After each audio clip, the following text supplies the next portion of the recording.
RSS మూలాలు అని చెప్పి సడన్గా పినరాయి విజయన్ ఎందుకు మాట్లాడాడు? హైడ్రా వివాదమేనా? అయితే ఇక్కడ అర్థం చేసుకోవాల్సింది ఏంటనంటే, హైడ్రాని హిట్లర్తో కంపేర్ చేయడం అననే మన రేవంత్ రెడ్డి వ్యాఖ్యలు ఇవాళ రాజకీయ తుఫాన్ని క్రియేట్ చేసినాయా లేవా? తున్నది భవనాలా లేకపోతే కాంగ్రెస్ నరేటివ్ యొక్క భావజాలాల? రేవంత్ ఆర్ఎస్ఎస్ యొక్క మూలాలు కనిపిస్తున్నాయి నాకు అని చెప్పిండు. ఎవరు? పినరాయి విజయన్. రేవంత్ రెడ్డికి బీజేపీ మూలాలు ఉన్నాయి. ఇది కాంగ్రెస్కి మళ్ళా బెనిఫిట్ అవుతుందా లాస్ అవుతుందా? హైడ్రా వల్ల ఇప్పటికే రాష్ట్ర ప్రజలు భయ రాజకీయాలకు గురవుతున్నారు అని చెప్పి బీఆర్ఎస్ విమర్శించిందా లేదా ఇప్పటిదాకా? Political revenge with ideological packaging అని అంటారు చూడు. ఇదే జైసా కర్నా వైసా భర్నా అని అంటారు. అసలు ఏం జరిగింది గిరీష్ అని చెప్పి మాట్లాడితే, హైడ్రా పినరాయి విజయన్ ఏమన్నాడో చూడండి. రేవంత్ రెడ్డి ఆర్ఎస్ఎస్ మూలాలు బయటపడ్డాయి. కేరళ మాజీ CM Pinarayi Vijayan fire. RSS మూలాలు అని చెప్పి సడన్గా పినరాయి విజయన్ ఎందుకు మాట్లాడాడు? మళ్ళీ ఇది కేవలం ఒక హైడ్రా వివాదమేనా లేకపోతే కాంగ్రెస్ అంతర్గత భావాజాలమా అనేది ఒకటి క్వశ్చన్ బయటకు వస్తుంది. ఎట్లా అనంటే, బీజేపీ కాంగ్రెస్ పరస్పర ఆరోపణలు చేసుకుంటుంటుంది. అట్లనే రేవంత్ రెడ్డి కూడా వ్యక్తిగతంగా భారతీయ జనతా పార్టీని ఎప్పుడు ఇబ్బంది పెట్టే ప్రయత్నం చేస్తూనే ఉంటాడు. అయితే ఇక్కడ అర్థం చేసుకోవాల్సింది ఏంటనంటే, హైడ్రాని హిట్లర్తో కంపేర్ చేయడం అననే మన రేవంత్ రెడ్డి వ్యాఖ్యలు ఇవాళ రాజకీయ తుఫాన్ని క్రియేట్ చేసినాయా లేవా?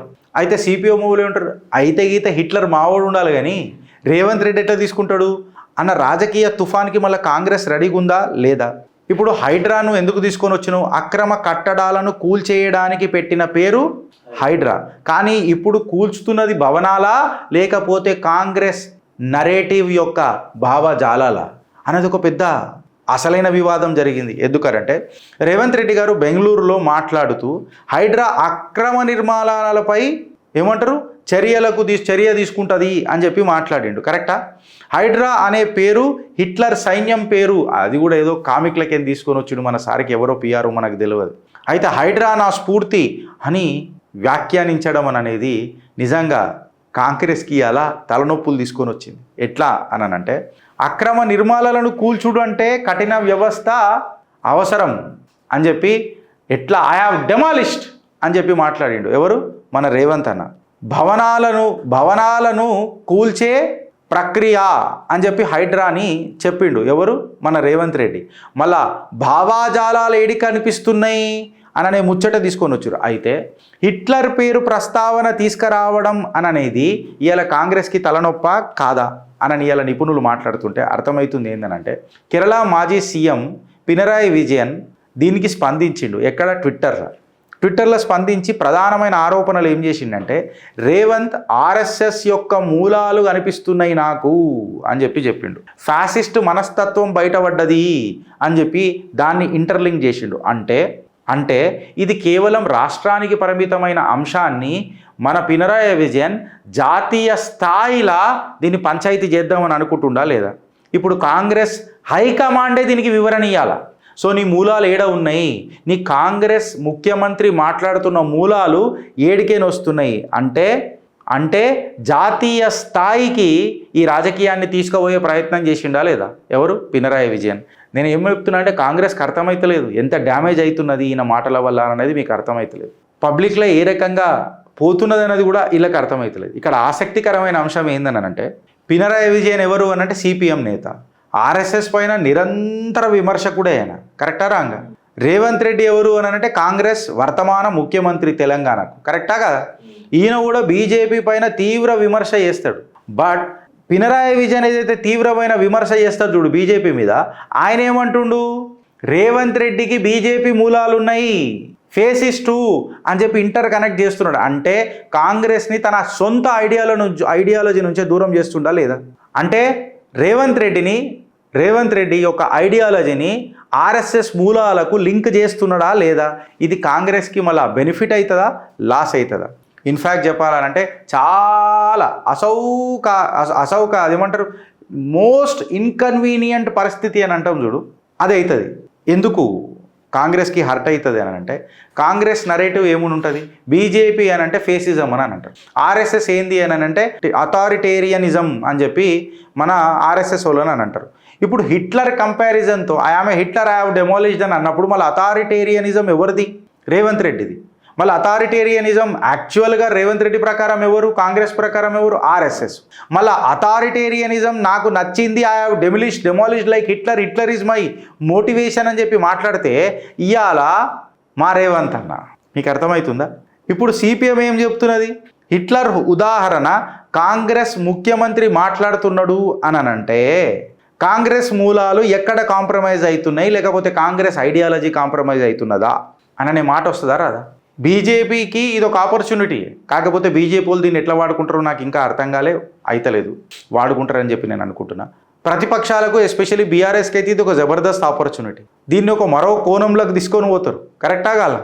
మరో దృష్టికోణంలోకి తీసుకొని పోతారు.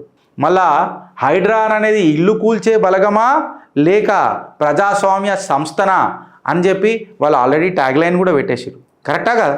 హైడ్రా వల్ల ఇప్పటికే రాష్ట్ర ప్రజలు భయ రాజకీయాలకు గురవుతున్నారు అని చెప్పి బీఆర్ఎస్ విమర్శించిందా లేదా ఇప్పటిదాకా? సో ఇప్పుడు ఇక రేవంత్ రెడ్డి పొలిటికల్ ప్రాబ్లం ఏమవుతుంది అని చెప్పి మనం మాట్లాడితే హిట్లర్ ఇన్స్పిరేషన్ అననే ఈ పద ప్రయోగం ఏదైతుంది చూడు, మళ్ళా తన ప్రత్యర్థులకు ప్రశ్ననా లేకపోతే ఆయన లోపల నడుస్తున్న అంతర్మదన మనస్తత్వమా అని చెప్పి ఒకటి మొదలవుతుందా కాదా? కరెక్టా కదా? ఎందుకు హిట్లర్? ఎవరు అడగని ప్రశ్న చిత్రగుప్త అడుగుతుంది కదా. అసలు రేవంత్ రెడ్డి మూలాలు ఏడు ఉండాలి? కాంగ్రెస్ ఉండాలి. అది వేరే విషయం. నేను ఈడ పుట్టిన, ఆడ తొట్టెలు వేసిరు, నన్ను ఆడ ఆ స్కూల్లో వేసిరు, ఈ కాలేజీలో వేసిరు, ఈడ ఉద్యోగం చేస్తున్నా. రేవంత్ అన్న మస్తు మాట్లాడతాడు. కానీ ఇలా ఆయన ఉన్న ఉద్యోగం ఏడున్నది? కాంగ్రెస్లో ఉన్నది. మీకు నచ్చినా నచ్చకపోయినా, భావాజాలం ఉన్నా లేకపోయినా నటించాలన్నా వద్దా? నటించాలి. మళ్ళీ నటించాలన్నప్పుడు హిట్లర్ పేరు ఎందుకు వచ్చింది? మీరు అత్యంత ఇష్టపడే మహాత్మా గాంధీ మా స్ఫూర్తి అనే పేరెందుకు రాలే? సర్దార్ పటేల్ పేరెందుకు రాలే? సుభాష్ చంద్రబోస్ పేరెందుకు రాలే? రాజీవ్ గాంధీ పేరెందుకు రాలే? ఇందిరాగాంధీ పేరెందుకు రాలే? పూర్వల చాచా నెహ్రూ పేరెందుకు రాలే? కేవలం హిట్లర్ పేరు ఎందుకు వచ్చింది అంటే కాంగ్రెస్లో ఉన్న ఈ దిగ్గజ నాయకులు ఎవరెవరైతున్నారో కాంగ్రెస్ నాయకులకు, కాంగ్రెస్ కార్యకర్తలకు స్ఫూర్తిదాయకం కాదు, కేవలం ఎలక్షన్ పోస్టర్ బాయ్లు అననే అర్థం వస్తుందా లేదా? ఈ ప్రశ్నలు రాజకీయంగా నిలబడయా? మళ్ళీ పినరాయన్ విజయ్ ఆయన వాక్యాలల్లో ఏం కోణం ఉన్నదో ఇక ఆయనకే తెలుసు. కాకపోతే రేవంత్ రెడ్డి కేరళలో చాలా గట్టిగానే ప్రచారం చేసిండు. మళ్ళీ దానికి ప్రతీకార ప్రచారము పినరాయి విజయన్ కూడా మొదలెట్టాలి కదా, మొదలెట్టేసిండు. ఇది కాంగ్రెస్కి అర్థమవుతుందా లేదా అంటే political revenge with ideological packaging అని అంటారు చూడు, ఇదే. దాని తర్వాత నాకు ఒక చిన్న ప్రశ్న. రేవంత్ అన్న ఇవాళ రేవంత్ అన్న కాంగ్రెస్ అయిననా లేకపోతే ఏ పార్టీ అయినా అనేది ఒక పెద్ద ప్రశ్న. నేను అడగలే, పినరాయి విజయన్ అడిగిన ప్రశ్నని నేను జర ఎగ్జాగరేట్ చేస్తున్నా. ఎట్లా అనంటే తెలంగాణలో జరిగిన ఒక కథ చూడు ఫ్రెండ్స్. మీరు సడన్గా రాజ్యసభ నామినేషన్లు జరుగుతున్నాయి. కాంగ్రెస్ నుంచి మీనాక్షి నటరాజన్ గారు నామినేషన్ వేసి ఆమె మీద ఉన్న ఏదో కేసు ఆమె అందులో రాయలేదు. సడన్గా భారతీయ జనతా పార్టీ నుంచి ఈ అంశము, ఈ కంప్లైంట్ ఎలక్షన్ కమిషన్కి పోతుంది. ఎలక్షన్ కమిషన్ దీన్ని చాలా సీరియస్గా తీసుకుంటుంది. ఇమ్మీడియట్గా మీనాక్షి నటరాజన్ యొక్క సభ్యత్వాన్ని రద్దు చేస్తుంది. ప్రొసీజర్ ప్రకారమే జరిగింది కదా గిరీష్, ఏం జరిగింది? భారతీయ జనతా పార్టీ ఒక ఎక్స్ట్రా రాజ్యసభ సీట్ ఎందుకు వేసినట్టు మీకు అర్థమవుతుందా? All of the sudden Meenakshi Natarajan nomination ఎందుకు రద్దు అయినట్టు, ఎవరు ఈ ఇన్సైడ్ ఇన్ఫర్మేషన్ ఇస్తే రద్దు అయినట్టు అని చెప్పి ఆలోచిస్తే మీనాక్షి నటరాజన్ గారు రాషన్ పానీ తీసుకొని డైరెక్ట్గా రేవంత్ రెడ్డి యొక్క ప్రభుత్వం మీద డైరెక్ట్గా ఆడిట్ చేస్తుందా లేదా? ఆడిట్ చేస్తుంది కదా. ఆడిట్ చేస్తున్న తరుణంలో ఏం జరిగింది, ఏం జరగబోతుంది, ఏం జరిగింది అననే ముచ్చట వస్తుందా రాదా? కరెక్టా రాంగా? ఇది దేనికి సంకేతం ఇస్తుంది? ఇప్పుడు ఒక రాజ్యసభ నామినేషన్ రద్దయిపోయింది అని అంటే ఇది ఎవరికి బెనిఫిట్ అయింది? నువ్వు నేను నామినేషన్ వేసినాం, నా సభ్యత్వం రద్దయిపోయింది. ఇప్పుడు యునానిమస్గా ఎవరు గెలిచిర్రు? రాజకీయం చాలా కష్టంగా ఉంటుంది. అందుకే పినరాయి విజయన్ ఈడ గెలకాలన్నాడు, గెలుకుతున్నాడు. సో రేవంత్ రెడ్డి యొక్క నరేటివ్ మేనేజ్మెంట్ ఏదైతుందో చూడు, ఇప్పుడు చాలా కష్ట నష్ట పరిస్థితులలో ముంగడికి పోతున్నది. హైడ్రా గురించే కాదు, ఇలా హిట్లర్ ఇన్స్పిరేషన్ గురించి జరుగుతున్న ఈ జగన్నాటకంలా మళ్ళీ జగన్నాటక సూత్రధారి రాజ్యసభలో కూడా ఏ మూలాలతో కనెక్ట్ అయ్యి ఎవరిని పక్కకు జరిపినరు అననే ఈ satirical ending. My dear CM, you said that you are an aggressive but your speeches are satirical. am I right or wrong? So I am trying to follow you, my CM. Being satirical. So అక్రమ కట్టడాలను కూల్చేదానికి హైడ్రా అని పేరు పెట్టిర్రా, లేకపోతే ఒక Hitler మాట తీసుకొని వచ్చి ప్రతిపక్షాలు మొత్తం కాంగ్రెస్ నరేటివ్కే జేసీబీలు పెట్టేటట్టు చేసిండా? పినరాయి విజయన్ అడుగుతున్న ప్రశ్నకు వీళ్ళు ఏమైనా సమాధానం చెప్తారా? ఇల్లు సరే పోని, ఎన్క్రోచ్మెంట్ చేసి కట్టే చెరువులను ముంచే ఇల్లులను కూల్చే ప్రయత్నం హైడ్రా, కరెక్టా కదా? చివరికి కాంగ్రెస్ యొక్క నరేటివ్ హెడ్లైన్లను కూలుస్తున్నది అని అంటే మళ్ళీ హైడ్రా మంచిదా చెడ్డదా? జైసా కర్నా వైసా భర్నా అని అంటారు, కరెక్టరా? కర్మ రిటర్న్స్ అని అంటారు. ప్రజల నరేటివ్ అనేది భగవంతుడు మీ మధ్య ఎక్కువసేపు కూడా ఆపుతలేడు, తిప్పి పటక్మని కొడుతున్నాడు. దీని మీద మీ అభిప్రాయం ఏందో ఒకసారి చెప్పుర్రి ఫ్రెండ్స్. భారత్ మాతాకి జై.